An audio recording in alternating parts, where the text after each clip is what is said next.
Indian made vaccine, Covaxin और Covishield को लेकर लोगों में अलग अलग सी धारणाएं बनी हुई हैं। यूं तो काफी बातें हैं बताने लायक इसमें, पर मैं साइंटिफिक टर्म्स को इंट्रोड्यूस करके कंफ्यूज करने के बजाय आपसे सरल शब्दों में इससे जुड़ी उन्हीं फैक्ट्स और मिथ्स को डिस्कस करूंगा जो सिर्फ आपके मतलब की है। सबसे पहले एक छोटा सा इंट्रो इनके बारे में। एक तरफ है कोविशील्ड, जो इंडियन सीरम इंस्टीट्यूट द्वारा तैयार की गई है, और on the other hand Covaxin, जिसको भारत बायोटेक ने डेवलप किया है with the collaboration of ICMR and national institute of virology. अब ये दोनों वैक्सीन मात्र एक क्लिनिकल ट्रायल हैं कोविड के अगेंस्ट, जो बॉडी को इम्यून करने की क्षमता रखता है। हालात को देखते हुए इसे फिलहाल 18 और अबव दैट सिटीजन्स के लिए दो फेजेज में 0.5 ml के डोजेज को 4 to 6 वीक्स के इंटरवल पे देने का प्रोसीजर जारी किया गया है। ये एक इंट्रामस्कुलर वैक्सीन है जो सिर्फ डेल्टोइड मसल्स में ही दिया जा सकता है। हजार मुंह हजार बातें, लोगों का अपना अपना सही गलत ओपिनियन है इस बारे में।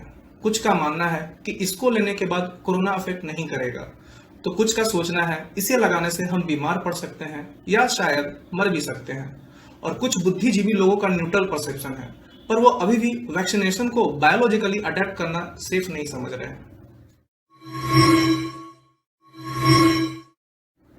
आफ्टर द वैक्सीनेशन लोगों ने कहीं ना कहीं यह माइंड मेकअप कर रखा है कि अब वो कंप्लीटली इम्यून है और प्रोटेक्टेड है, पर कोविशील्ड के फैक्ट शीट में यह क्लियर मेंशन है कि इससे पहले ऐसा वायरस ऑब्जर्व नहीं किया गया है, और वैक्सीनेशन बस एक क्लिनिकल ट्रायल है जो बॉडी को अगेंस्ट वायरस इम्यून कर सकता है। तो पहली बात तो यह है, ऑर्गेनाइजेशन खुद भी इसका 100% दावा नहीं करती है, और हर किसी के बॉडी में सिमिलर बायोलॉजिकल अडेप्टेशन न होने के कारण यह हर किसी को अलाइक सुटेबल भी नहीं है।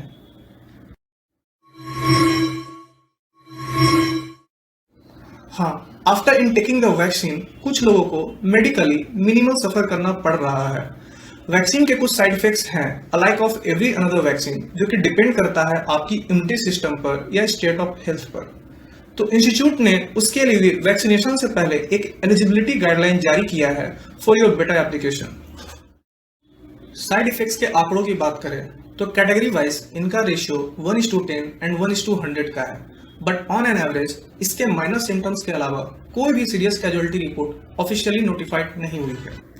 अब आप लोगों में से कुछ लोग मीडिया के अनप्रूवन सवालों की ओर मूव करेंगे और शायद द हिंदू के अप्रॉक्स 180 बैकग्राउंड डेथ्स रिपोर्ट की रूट वैक्सीनेशन को मानेंगे। National adverse event following immunisation यानी कि AEFI कमिटी के एडवाइजर डॉक्टर NK अरोड़ा ने अपने आंकड़ों पे ऑलमोस्ट हर कैजुअलिटी पे इंडिविजुअली रोशनी डाली है, जिसमें वैक्सीन कहीं भी एप्पल ऑफ डिस्कॉर्ड साबित नहीं हुआ है। CMC मेडिकल कॉलेज वेलोर के प्रोफेसर और वायरोलॉजिस्ट डॉक्टर जैकब जॉन का भी यही कहना है कि death following vaccination is not an evidence of consequences. एक तरफ डॉक्टर अनुपमा सिंह अपने ट्वीट में लिखती हैं कि इंडिया में हर दिन अप्रोक्स 25,000 लोग मरते हैं, जिसमें 28% का कारण कार्डियोवास्कुलर डिजीज है, जो कि आंकड़ा है लैंसेट 2018 के रिपोर्ट का। मतलब 4 death per day and 1 death per day due to heart attack, that can be random as well. 2 lakh लोगों को डेली वैक्सीनेट किया जा रहा है, तो उनमें से अगर वैक्सीनेशन के बाद कोई मारा जाता है तो you can't blame the vaccination behind this.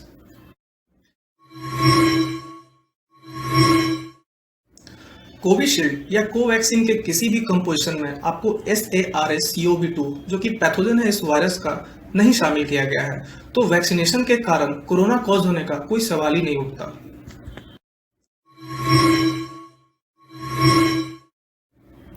Bye God grace अगर आप अब तक डिसइंफेक्टेड हैं तो अच्छी बात है, पर आप ये ना समझें कि आपका इम्यूनिटी सिस्टम काफी स्ट्रांग है क्योंकि आप हेल्दी हैं। तो इन सेलेब्स की ओर ध्यान दें जो पिछले दिनों इन्फेक्टेड रहे हैं, जो शायद ऑन एन एवरेज लोगों से काफी मामलों में हेल्दी डाइट और लाइफस्टाइल परस्यू करते हैं।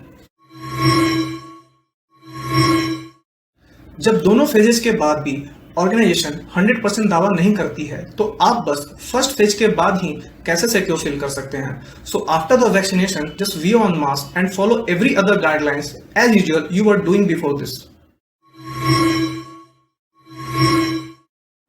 वैक्सीन लेना आपके लिए जरूरी क्यों है? तो इसका बस एक सिंपल सा जवाब है, क्योंकि वैक्सीन के कॉन्स्टिट्यूएंट पार्टिकल्स में वो सारे एलिमेंट्स हैं जो कोरोना के डोमिनेटिंग सिम्टम्स को ओवरकम कर सकता है और नेचुरली वो आपके जेनेटिक मटेरियल में पहले से शामिल नहीं है। और दूसरी, गवर्नमेंट पॉलिसी के तहत ये फ्री ऑफ कॉस्ट है और बाकी मेडिसिन की तरह आपको ये रेगुलर बेसिस पे लेना भी नहीं है, बस 2 बार इनटेक करना है। हो सकता है एट सम पॉइंट आप इनसे ओवरकम कर जाओ, पर मे बी आप इनके कैरियर साबित हो सकते हो फॉर योर ग्रैंड पेरेंट्स और बेबीज इन योर फैमिली जो शायद आपके जैसे इनसे टैकल ना कर पाए। हो सकता है आपकी इम्यूनिटी सिस्टम इस स्टेज पर इससे टैकल कर पा रही है, लेकिन शायद फ्यूचर में आने वाले इसके अपग्रेडेड वेरिएंट्स को नॉट टॉलरेट कर पाए। अगर आप अभी इसे अपने बॉडी में प्लांट करते हो तो शायद आपके जेनेटिक मटेरियल से इंटैक्ट करके आपके आने वाली जनरेशन को पहले से ही प्रिजर्व रख पाएगा। अगर ये एक थ्रेट टू लाइफ होता तो शायद इंडिया इसे दूसरे कंट्री में एक्सपोर्ट करने का रिस्क न ले रही होती और ना ही दूसरे डेवलप्ड कंट्रीज के लोग इसे ले रहे होते, क्योंकि ये वही क्वालिफाइड लोग हैं जो काफी R&D के बाद इसे बना पाए और सामने वाला भी इसे एनालिसिस करने के बाद ही अप्रूवल दे रहा है। अभी रिसेंटली यूके और इंडिया के कोलैब से एस्ट्राजेनेका नाम का एक और वैक्सीन बनाया गया जो कि unlike other vaccine storage and distribution में एडिशनली फैसिलिटेटेड है। Hope so myth break down और फैक्ट्स अवेयरनेस के बाद आप ज्यादा जजमेंटल हो पाओ whether you want to get vaccinated और नॉट। एटलीस्ट लोगों की गलत अफवाहों में माइंड मेकअप करके न भटके।